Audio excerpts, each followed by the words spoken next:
All right, tonight we're going to talk about the parable of the talents and also the parable of the Minas or Minas. I don't know how you say it, but anyway, they're two very, very similar, but not exactly the same parables. And so we're going to look at those tonight.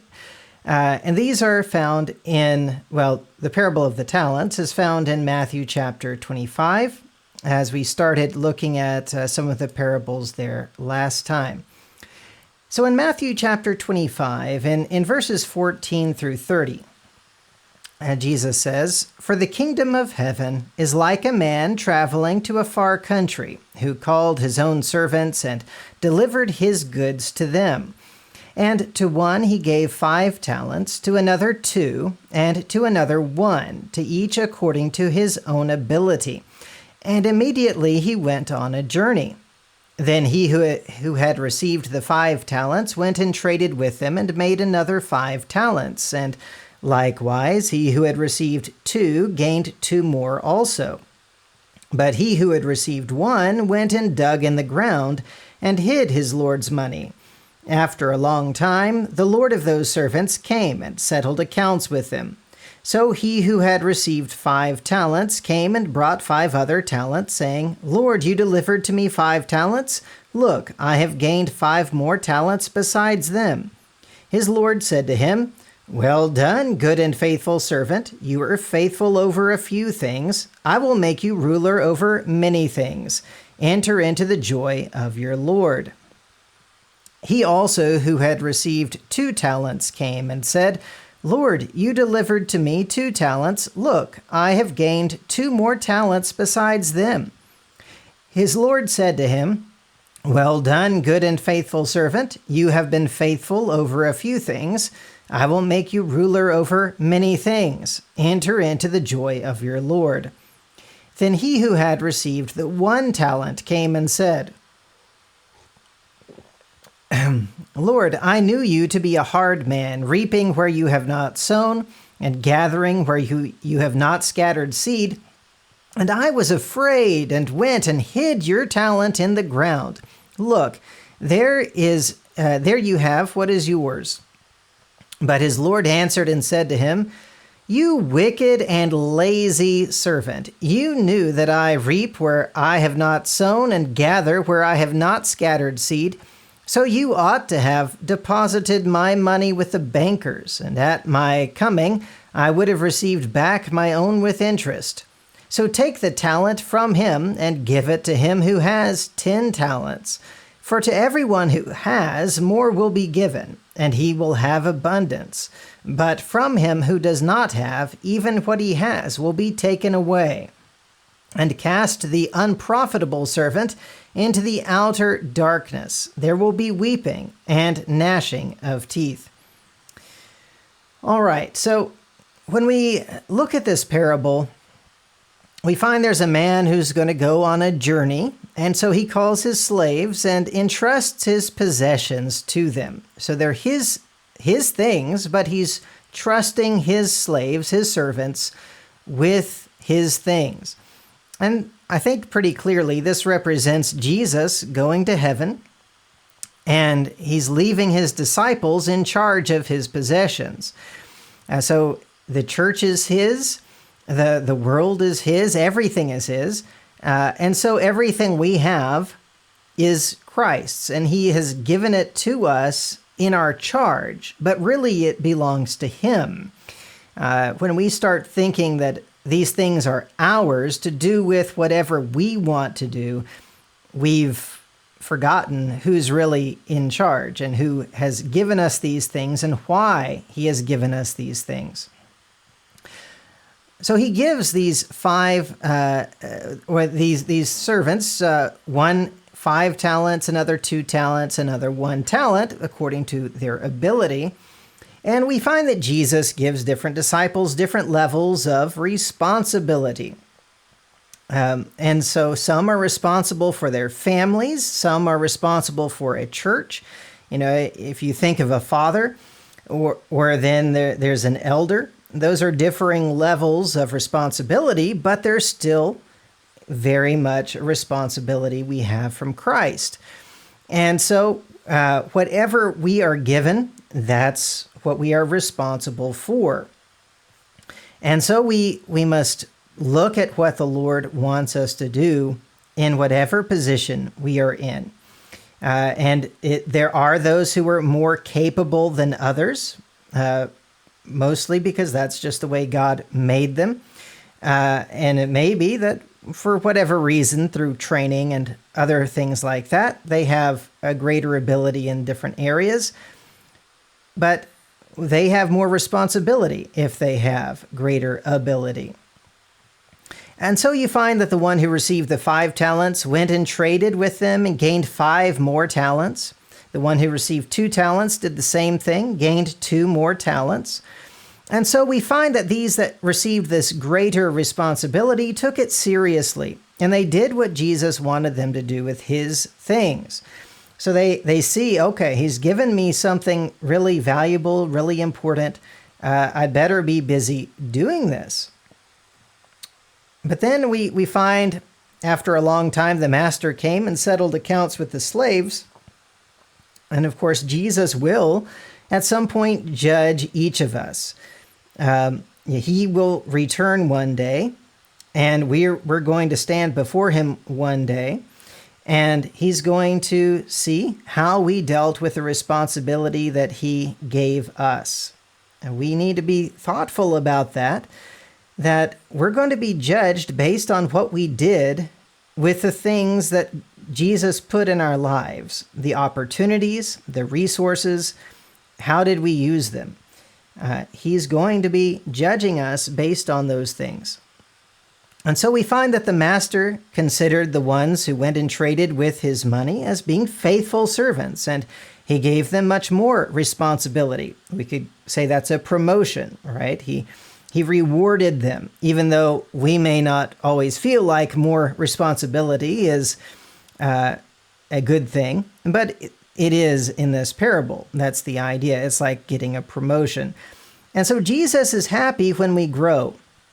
You remember the parable of the sower, how there's different ones that heard the gospel and reacted favorably towards it. They obeyed the gospel, but 2 of those did not grow. The ones on the stony ground, the ones on the thorny ground, they did not grow.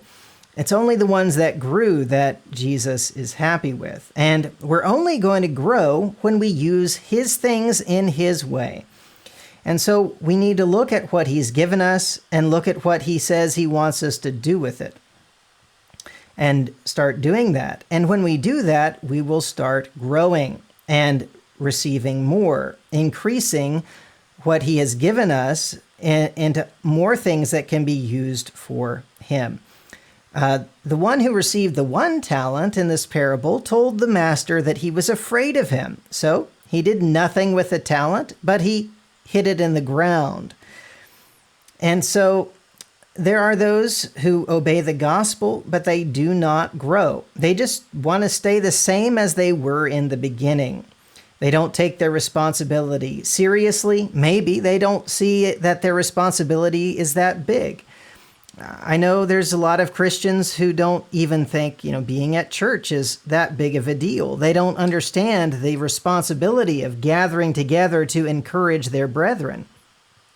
That may be a smaller responsibility than being elder of a congregation or an evangelist or a teacher, but it's still a responsibility, and it needs to be taken very seriously. We need to be thoughtful about these things and use what Jesus has given us. Use the time he's given us, the opportunities he's given us, the finances he's given us, whatever resources we have to his purposes, because that's why he gives it to us. And so in this parable, the master said that the one with the 1 talent should have put it in the bank to get interest. He doesn't even tell him you should have gone out and traded with it like these others did. Jesus doesn't expect for everybody to do the same thing. There will be different levels of responsibility, and those things are going to look different. But everyone must grow. And so he says that's like the least thing you could do to grow the money, right? If we're talking about money, like these talents were, how do you grow that? Well, the very basic thing is put it in a bank that gives interest on what's put into the bank, and so that's the very basic thing that you can do instead of hiding it in the dirt. And so we find that you may not be able to do the things that some other brethren can do, but you can do something. Just sitting back and doing nothing to grow is not acceptable. It's not okay with our Lord. And so he had the talent taken away from that one and given to the one that now had 10 talents. So Jesus will remove his things from us if we're not using them properly. We're not going to be considered faithful, and so he won't trust us with those things. But those who are responsible with his things will receive even more. And of course, this is especially in the judgment, right? I'm not saying you'll lose all your money or your health or whatever right now if you're not being faithful, although that could happen. But this point is when he returns, when we stand before him in judgment, those things are taken away and given to those that have proven themselves responsible with what he gave them. And so the master had the worthless slave, this wicked and lazy slave, the one that was useless, thrown into the outer darkness where there would be weeping and gnashing of teeth. And those who prove to be useless in the kingdom of Christ will be punished. You don't have to do the same things that everybody else does. I mean, that's one of the important things in the kingdom is that we all have different roles and responsibilities. But if you don't use what Jesus gives you, you're in trouble. He's going to judge us for that. He wants us to use what he gives us for his purposes. Now, this other parable, the parable of the minas, that's what I'll call it. I don't know how you pronounce that. It's another measurement of money. It's very, very similar, but there's a few slight differences to it. So let's look at it. In Luke chapter 19 and verses 11 through 27. Now as they heard these things, he spoke another parable, because he was near Jerusalem, and because they thought the kingdom of God would appear immediately. Therefore, he said, a certain nobleman went into a far country to receive for himself a kingdom and to return. So he called 10 of his servants, delivered to them 10 minas, and said to them, do business till I come. But his citizens hated him and sent a delegation after him, saying, we will not have this man to reign over us. And so it was that when he returned, having received the kingdom, he then commanded these servants, to whom he had given the money, to be called to him, that he might know how much every man had gained by trading. Then came the first, saying, Master, your mina has earned 10 minas. And he said to him, well done, good servant, because you were faithful in a very little, have authority over 10 cities. And the second came, saying, Master, your mina has earned 5 minas. Likewise, he said to him, you shall be over 5 cities. Then another came, saying, Master, here is your mina, which I kept put away in a handkerchief. For I feared you, because you are an austere man. You collect what you did not deposit, and reap what you did not sow. And he said to him, out of your own mouth I will judge you, you wicked servant. You knew that I was an austere man, collecting what I did not deposit and reaping what I did not sow. Why then did you not put my money in the bank, that at my coming I might have collected it with interest?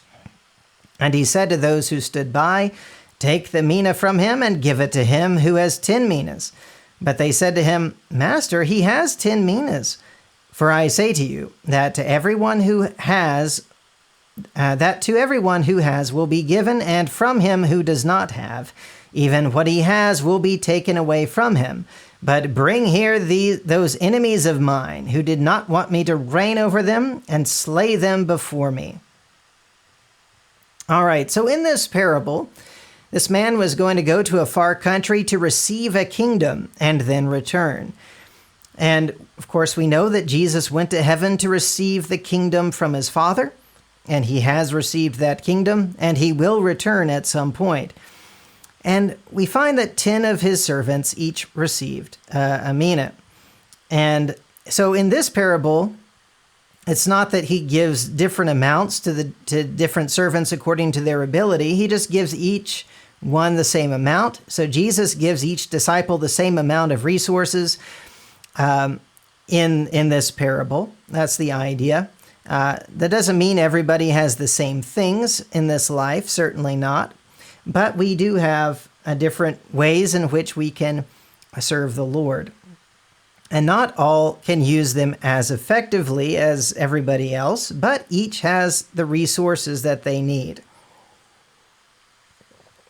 Okay, so we also find in the parable that his citizens hated him and said that they would not have him ruling over them. I forgot the not in what I wrote there. But because Jesus rules over all, even the unbelievers in part of his kingdom, they are part of his kingdom. Okay, so the unbelievers in this world are part of the kingdom of Christ, not in the same way that his disciples are. It's not in a good way for them. It's just the sense that he has authority over them. They are in his kingdom. They will reject him, but that doesn't stand. He will punish them because he still has authority over them, whether they accept him as king or not. And so in the parable, when he returned, the master started judgment with his servants. We saw that in the last one as well, but judgment will start with the household of God. Just because we're his disciples, it doesn't mean that we're going to escape being judged. He's going to judge us first. Then he's going to deal with those that the judgment has essentially already been determined because they've rejected him. So those that used the minas in the way the master wanted were not all equally effective in growing as the others. All right, one had 10, he turned 1 mina into 10 minas, one turned 1 mina into 5. So he was half as effective as the other one. But the master was happy with all of them that were doing the work, no matter how much they increased it. And so Jesus considers his disciples faithful when they use what he gave and they grow. They don't all grow the same amount, but they must grow. The one who was afraid and hid the mina in a handkerchief instead of using it was considered worthless and wicked. He should have put the money in the bank to get interest, just like in the previous parable. So Jesus considers even a little growth to be better than nothing. Fear should motivate us to grow, not to stay as we are. If we say, well, I don't want to start doing these things that are responsible. I don't want to start talking to people about the gospel. I don't want to lead singing. I don't want to do these things because, well, that's responsibility, and I might mess it up. I'm just not going to do it. I'm just going to stay as I am because of fear. The master is saying you should have been afraid not to do the things that you need to be doing. If Jesus gave you an ability and he gave you a responsibility where there is a need for you to do this and you are able to do this, you'd better be doing it. Don't let fear keep you from doing it. Let fear motivate you to do it, because we're going to stand before him one day and he's going to ask us, why did you not use what he gave us? So the master took the mina away from the wicked servant and gave it to the one who did the best with what he was given. And so the servant who did not use what Jesus gave him is not considered just useless, but wicked, right? And so in this case, you have the one who's proving the most reliable and useful, who's given even greater responsibility. And the more we grow through being useful, through doing things with what Christ has given us, the more we're able to do, the more we're able to be useful. And the enemies that did not want the new king to rule over them were killed. So Jesus judges all, not only those who submit to him, and those who refuse to submit will be killed, along with those that were his servants who submitted to him but refused to keep their responsibility. So Jesus gives every servant resources that they're supposed to use for his purposes and for their own growth as well. It's good for us when we do this, but those who use them and grow from them are considered faithful servants. Those who just stay like they were because they don't use what Jesus gave them, they're considered useless and wicked. So if we refuse to accept responsibility from Jesus and we rebel against him, we'll be killed. We say, no, I don't want him to rule over me. We're going to be killed. But if we accept the responsibility by becoming his disciples, but then we refuse to actually use the resources he gives us for his purposes, and we don't grow in our ability to do good, we're also going to be punished. The only right way is to use what Jesus gives us in the way he wants it to be used, and then we'll grow, and we'll be considered faithful, and we will be happy with the results. So when we look at these parables, let's just remember that the things we have, the time we have, the resources we have, the abilities we have, are not for us to do what we want. We are in the kingdom of Christ. He's the king. He's given us responsibilities for us to do. That's why he's given us these things. Let's make sure we're using them for those purposes. Thank you very much.